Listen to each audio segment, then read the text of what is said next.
Hey, what's going on? Welcome to my channel. I'm George the Carpenter, and today I'm going to show you how you can make an epoxy river charcuterie board just like this one. It's super simple, and the only tools that you really need to make it would be a thickness planer, a jigsaw or bandsaw, and an orbital sander. So stay tuned to find out how I do it.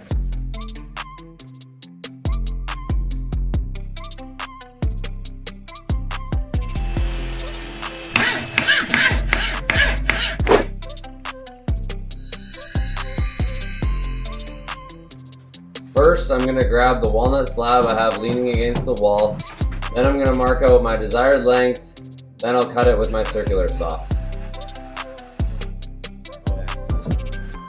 Since I'm making a river board, I need to cut this slab in half so that I have a quote-unquote epoxy river. Okay, so now I'm going to chop the ends, make it square so it fits inside my mold, because right now these edges are kind of,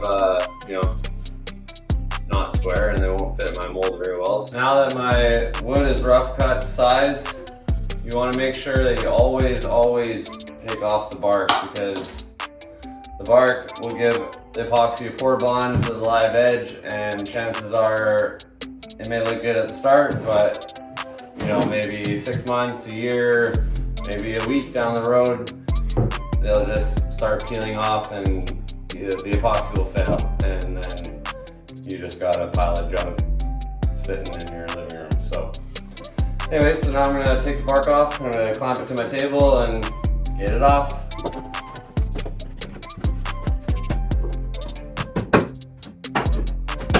And if your wood's dry enough, the bark should pop right off, like a couple light taps with the chisel, and it comes right off.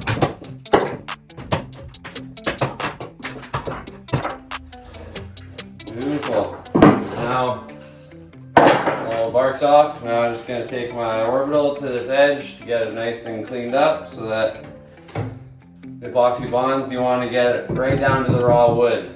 This stuff is, going to give you a crappy bond. You don't want that.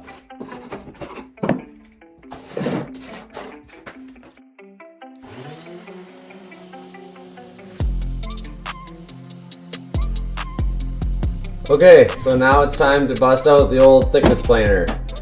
And here I'm just gonna flatten just one side, because once I pour the epoxy, I will be then flattening both sides. So really, I only need to flatten the one side, just so they lay flat on the bottom of my form. Next, I pick my color. I decided to go with this color combo because I saw something similar online, and I figured, what I got to lose? I think it turned out pretty cool. If you think so too, let me know in the comments below. And if you're interested in how I made the epoxy form, I'll cue the video in the corner of your screen.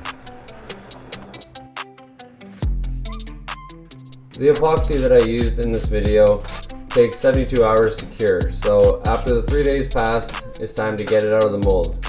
And as you can see here, I couldn't find my hammer, I don't know why, so I used my rigid hammer. And once I finish that, I rip it down to 13 inches so it fits through my planer. Then I send it back through for a couple passes on both sides to get everything flat and flush, so I can start cutting the shape of my board and start sanding. Now it's time to mark out my handle and cut it. I've made so many of these boards that I just kept one of my old offcuts because I really like the design, and it just makes my life easier and quicker when I get to this stage of the process. I start by making the outside cut first, then once I got that cut out, I then just take my tape, mark the desired thickness of my handle, and just pencil it in like you see me doing here. Then once I finish that, I take it over to my drill press, or you could just use a cordless drill for this part and a Forstner bit, and just cut 3 holes in each corner of the handle. This gives each corner a perfect radius and a perfect spot for my jigsaw blade to fit through.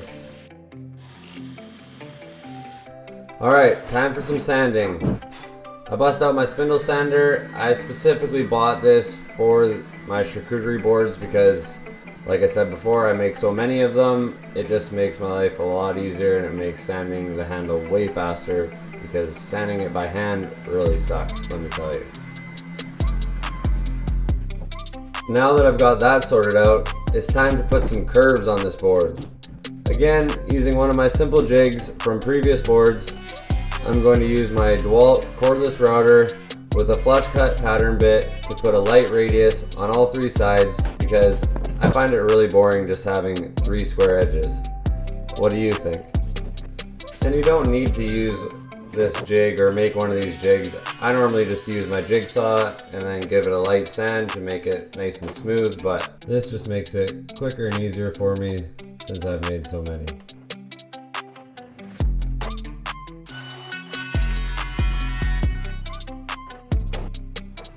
Okay, we're getting close to the end of the build now. Just a few more steps and we are done.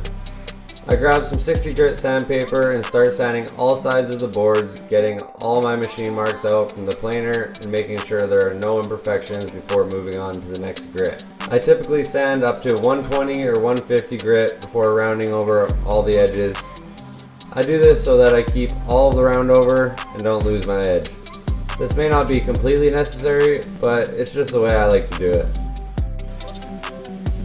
Now I grab my router, do a quick bit change, and put a 1/4 inch round over on all sides of the board.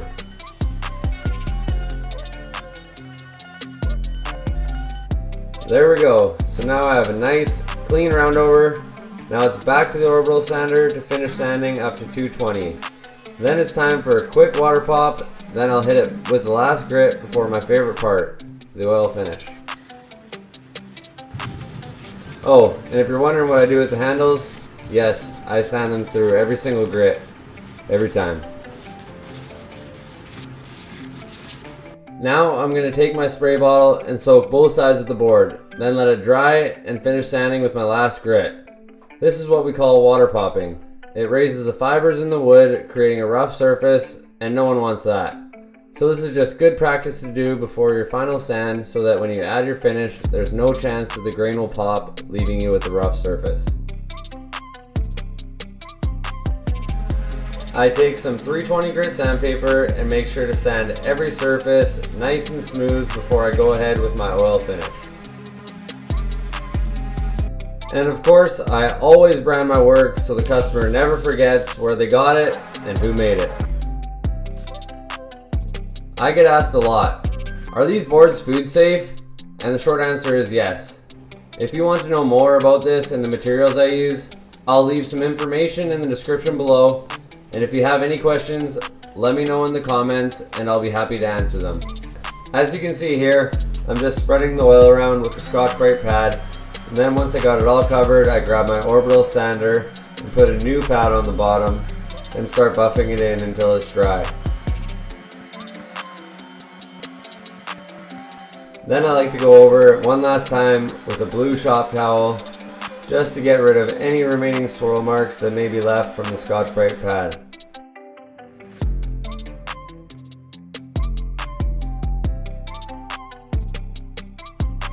And that, my friends, is how I make an epoxy river charcuterie board.